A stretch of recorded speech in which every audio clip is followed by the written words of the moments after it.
Donc c'est vraiment des croyances que tu as au plus profond de toi et même tu t'en rends pas compte. C'est vraiment quelque chose, tu penses avoir le contrôle ou le choix des fois de réfléchir, mais en fait tu es emprisonné avec ces concepts-là. Comme je te disais, les concepts, c'est des choses, des croyances, des habitudes qui sont vraiment, qui font partie de toi, qui sont ancrées en toi. Donc tu les as depuis ta tendre enfance, selon par exemple ta croyance, ta religion, tes parents, comment ils t'ont éduqué, où tu as vécu, quel pays, quelle culture tu as. Ça dépend de tout ça. Donc c'est vraiment des croyances que tu as au plus profond de toi et même tu t'en rends pas compte. Tu penses avoir le contrôle ou le choix des fois de réfléchir, mais en fait tu es emprisonné avec ces concepts-là. Ou on pourrait dire aussi des pensées limitantes, ça peut aussi aller. Le goûter. Moi, je suis une grande adepte du goûter. Même si aujourd'hui je suis adulte, j'aime encore bien goûter. Alors, à la base, le goûter, c'est quoi? À la base, c'est une collation qu'on mange entre les repas pour patienter le prochain repas. On mange vers midi et le soir, on mange vers 7h30. Du coup, c'est long. Alors, on a un petit creux entre-temps. Donc, il y a le goûter qui est là pour combler ce petit creux. Alors, en France, c'est vrai qu'on sera plus souvent dans le sucré, des petits gâteaux, des petites sucreries qui te nourrissent pas du tout au final. C'est surtout pour le plaisir. On n'a pas vraiment faim, mais c'est de la gourmandise. Alors après, dans d'autres pays, il y a d'autres cultures, c'est aussi différent. Mais ce que je vais te dire, c'est que un concept dans lequel je suis encore bloquée malgré moi, c'est de se dire que le goûter, c'est à 16 heures. C'est-à-dire que si mes enfants me demandent à goûter à 15 heures, moi je leur dis non, en fait. Je leur dis non, c'est pas l'heure, il faut attendre encore. Alors qu'en fait, non, ça se peut qu'elles aient faim. Bon, même si c'est bon, on sait qu'elles ont envie de manger des petits chocolats, des petites choses comme ça, mais cela dit, parfois, c'est vrai qu'on a vraiment faim. Et donc, moi, je leur dis non. Le goûter à 16 heures, c'est un vieux concept. Et on est tellement bloqué dans ce concept-là qu'on oublie même nos propres besoins. Je veux dire par là que si tu as faim à 15 heures, mange à 15 heures, il n'y a pas de souci. Il faut s'écouter. J'ai faim, tiens, je vais manger quelque chose. Mais même si c'est pas l'heure du goûter, c'est pas grave. Et même si tu as faim à 17h30, souvent, ah, il est 17h30, on goûte. Ah bah non, c'est trop tard, hein, on va bientôt manger. Alors que non, c'est pas grave. Tu peux prendre un petit quelque chose et puis patienter le repas. Après, oui, il va pas commencer à manger un sandwich et puis trois tartines, une compote, hein, voilà, t'as compris. Mais tu vois ce que je veux dire? On en oublie même de passer nos besoins avant même ce concept. Et ça, c'est ça qui est pas bon. En fait, tu peux t'en rendre compte, c'est très bien par la grâce de Dieu. Après, pour arrêter ce concept-là, c'est dur, c'est vraiment dur.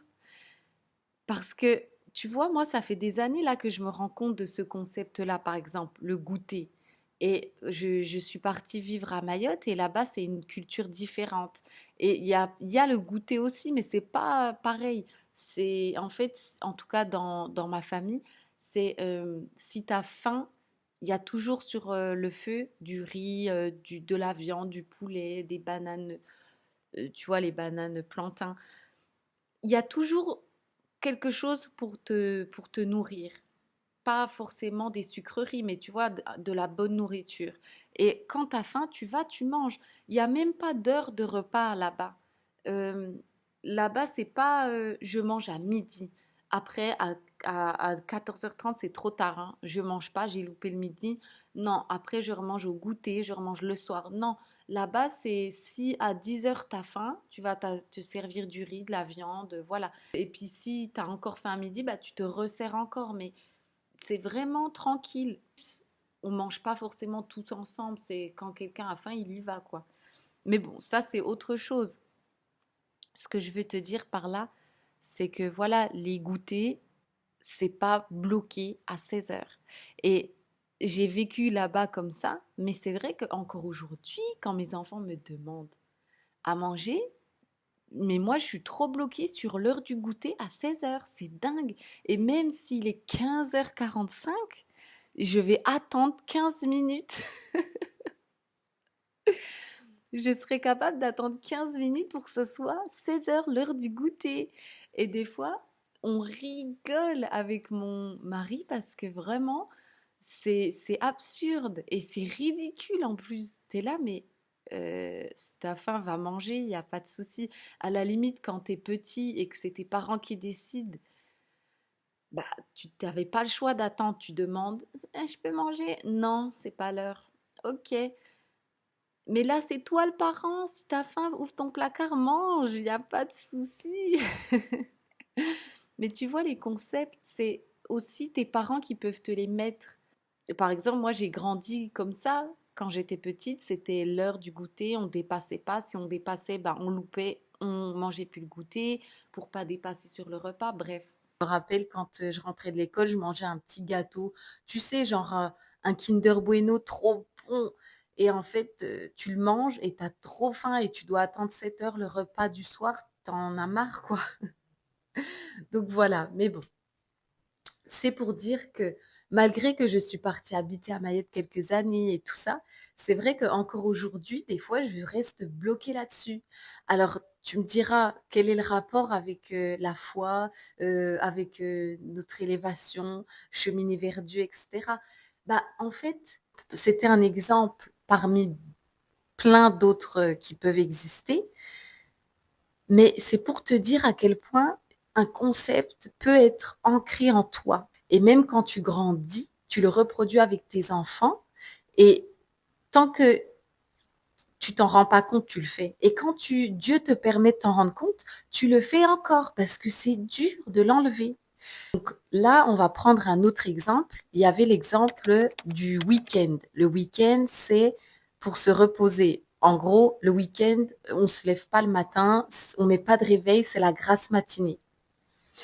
Et mais moi, en tout cas dans ma famille, j'ai grandi comme ça. Le week-end, on met pas de réveil, c'est la grasse mat. Mais c'est dur. Et là, j'ai 29 ans. Je commence seulement à me rendre compte, et ça fait déjà des années que Dieu m'a éveillée là-dessus, mais pas autant que cette semaine, à me dire, il faut que le week-end, je me lève plus tôt, même si je me lève pas à 10 heures, tu vois, c'est pas à ce point-là, mais je veux dire même 8 heures. 8 heures, c'est déjà trop tard. En fait, Dieu nous a dit de nous lever pour la prière du matin, donc à l'aube. Ok, donc là, en ce moment, elle est à 6 heures.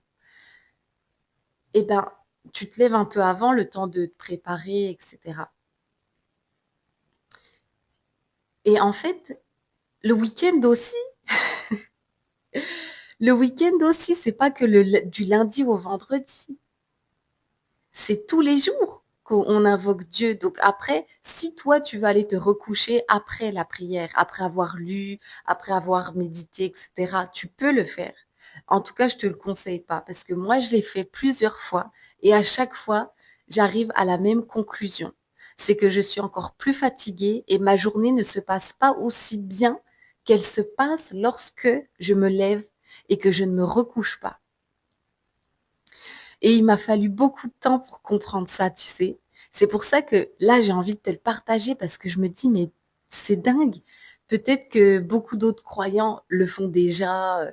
Voilà, et tant mieux, c'est génial. Mais moi, j'ai perdu beaucoup de temps sans avoir compris ça, même si c'est vrai, ma belle-mère, elle me l'avait déjà dit depuis longtemps. Mais j'arrivais pas, en fait. Encore une fois, j'étais trop bloquée dans des concepts qui m'emprisonnent en me faisant croire que le matin, 5, 4, 5, 6, 7, c'est trop tôt. Tu fais pas des trucs à cette heure-là. Tu ranges pas ta maison à cette heure-là, tu lis pas à cette heure-là, tu dors, tout le monde dort. C'est comme ça, en fait. Et c'est à partir de 8 heures que tu commences tes choses. Alors que non, pas du tout. Et encore plus quand tu es une maman à la maison et que tu as des enfants, que tu as ta maison à faire tourner, en te levant plus tôt, c'est encore mieux parce que tu as le temps de t'organiser, de préparer ce qu'il faut. Et surtout, même sans mettre la gestion de ta maison dedans, mais rien que prendre du temps pour toi, ta relation avec Dieu, faire tes invocations, faire ton dhikr, lire, réciter, tu vois, rien que ça. Tu commences ta journée en ayant ça déjà. Tu peux être sûr que ta journée, elle va bien se passer. Ça change tout. En fait, le week-end, comment ça, on doit se lever tard? Non, pas du tout. Justement, la semaine, tu es tout occupé, tu as plein de choses à faire. Peut-être que tu travailles. Donc, tu es là toujours à aller vite. Eh bien, le week-end, lève-toi tôt pour la prière, comme on nous dit de le faire. Fais ce que tu as à faire dans ton adoration quotidienne. Après, tu vas voir ta journée, comment elle va se passer. Tu auras le temps de faire tout ce dont tu as envie. Alors que si tu restes bloqué dans ce vieux concept qui te fait croire que le week-end, tu te la coules douce, en gros, tu vas te lever à 8 heures, le temps de te préparer, etc. On sait très bien comme c'est. 8h30, 9h, 9h30, 10 heures. Si tu as plusieurs enfants comme moi et des filles qui ont des cheveux qu'il faut coiffer, démêler et que c'est long de faire, vraiment. Et si en plus tu veux faire des pancakes le matin, il faut les cuire, etc. Là, ça y est, 10h30, c'est ton linge n'est pas fait, le repas de midi n'est pas prêt, alors que c'est l'heure où tu dois le préparer pour que ça soit prêt. C'est le bazar, en fait. T'as même pas eu le temps de lire pour toi. Enfin, il n'y a rien qui va, en fait. C'est le bazar total. Je te dis, hein, j'ai déjà fait cette expérience plusieurs fois et beaucoup de fois. Jusqu'à là, j'ai dit non. Ce coup-ci, j'ai compris. Je veux changer ça, c'est fini. Je veux plus me définir comme cette personne-là qui pense que le week-end, on se lève plus tard. Non. Parce qu'en plus, je te dis, t'es encore plus fatigué. Moi, je l'ai fait. Même pendant longtemps, je me disais, mais attends, je comprends pas, je me couche pas trop tard, je me lève à 7h30, 8 heures. Je comprends pas pourquoi je suis fatiguée. Pourtant, j'ai bien eu mes 8 heures de sommeil. Bon, même si elles sont coupées entre les cauchemars, les j'ai soif, je vais aller aux toilettes, les bébés qui pleurent, et bref, tout ça. Mais ça, c'est normal. Ouais, je me disais, mais je suis fatiguée. Et depuis que par la grâce de Dieu, je me réveille plus tôt pour la prière et que je ne me recouche pas, parce que je te dis, beaucoup de fois, je me levais, mais je me recouchais après. Et il faut surtout pas faire ça. Parce qu'en fait, le diable, il te fait croire que t'as pas assez dormi, que tu es fatigué. Si tu veux gérer ta journée, il te faut plus d'heures de sommeil. Donc, prie et puis lis 3 phrases et va te recoucher. Ne fais surtout pas ça, c'est pas vrai. Je peux te dire que j'ai fait l'expérience plusieurs fois. C'est faux.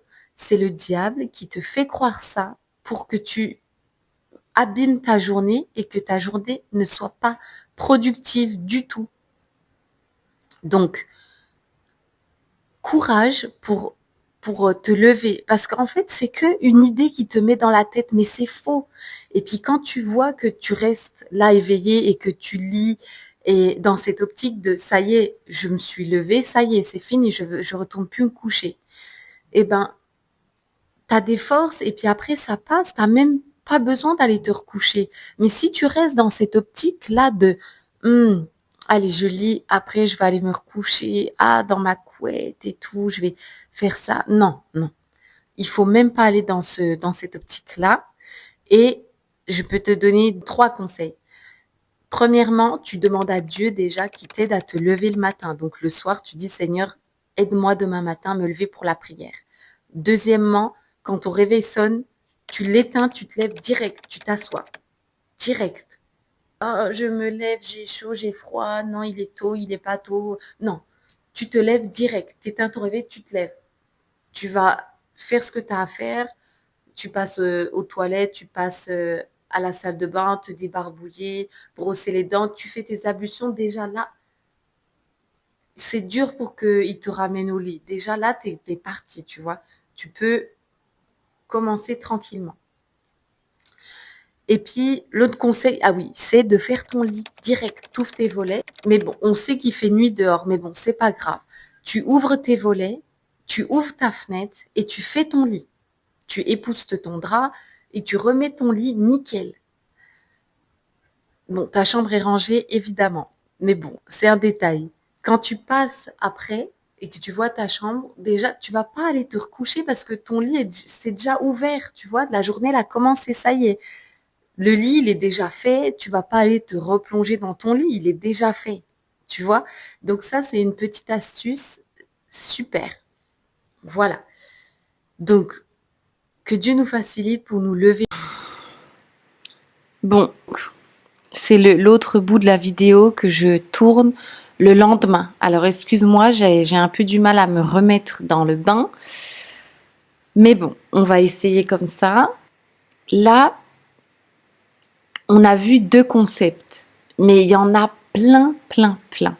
Et il faut savoir que le diable, lui, il joue beaucoup avec ça. Ça fait partie d'une de ses œuvres. C'est d'ancrer en nous des concepts indénombrables qui vont nous poursuivre toute notre vie et nous mettre des bâtons dans les roues et nous bloquer.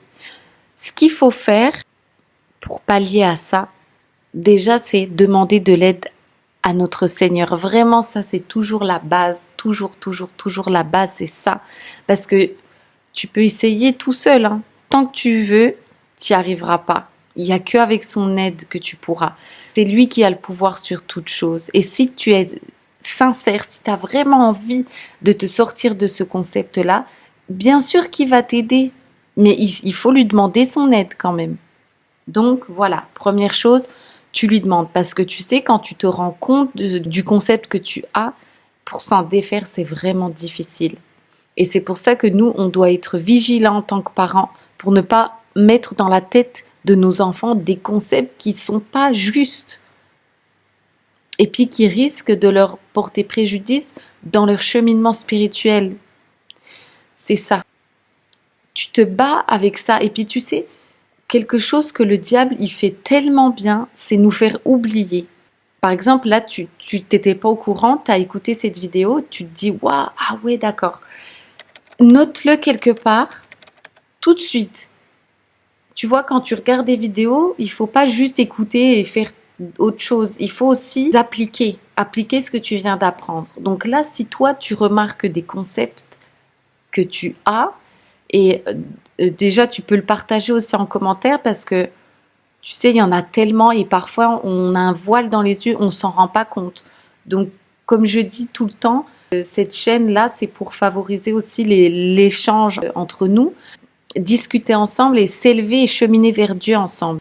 Si tu as des idées, partage-les en commentaire, comme ça pourra profiter à tout le monde. Si toi, tu vois, tu te rends compte de choses que tu as dans ton esprit, prends un papier tout de suite et note-les. Tu notes les concepts qui me bloquent, tac, et tu mets nanani nana, nanani nana, nanani nana, et tu laisses ton papier. Déjà, en fait, tu te crées une protection contre le diable parce que tu as noté quelque chose. Alors que si tu fais rien, le diable, il va te faire oublier. Tu peux te dire, non, mais j'y penserai. Non, pas du tout. Il va te faire oublier. Je te dis, crois-moi, il va te faire oublier. Tu vas rien faire du tout. Note sur un papier les concepts qui te bloquent et après, tu pourras aussi faire un travail un peu plus profond en listant d'abord les choses que tu dois mettre en place pour arrêter ces concepts-là.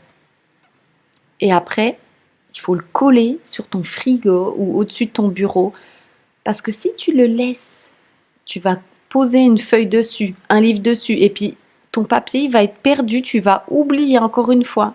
Donc, sois vigilante avec ça. Je referai sans doute d'autres vidéos avec d'autres concepts. Parce que vraiment, c'est des choses là qui nous bloquent tellement. Tout le monde doit savoir. Je te laisse avec ça. N'hésite pas à poser des questions, à partager ton expérience, ton témoignage, les idées que tu peux avoir. Dis-moi ce que t'en penses. Et je te dis à très vite si Dieu le veut. Sois béni.